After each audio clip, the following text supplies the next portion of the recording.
Assalamu alaikum, Sheikh. What are some things we can do during these blessed nights? The blessed night, as I said, that you have to, the best thing is that dua of Aisha radiallahu ta'ala anha and the Qiyamul Layl, because these are the two clear ahadith of Rasulullah.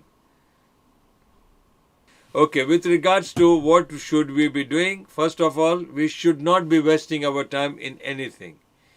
If you don't have anything to do good, then better to sleep.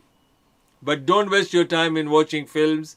Don't waste your time in watching dramas or movies and this and that.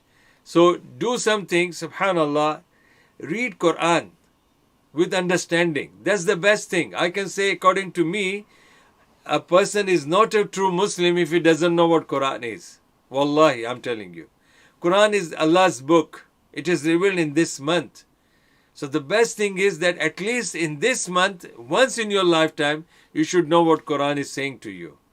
Don't go for the tafsir. Don't go for so many tafsir. At least you can learn, the meaning of the Quran. There are so many great messages are there in the Quran. And Quran will become your partner in the grave and it will protect you from the torment of the grave. And Quran will become your partner on the day of judgment and will protect you from going into the hellfire and will take you, inshallah, to Jannah by interceding on your behalf to Allah subhanahu wa ta'ala.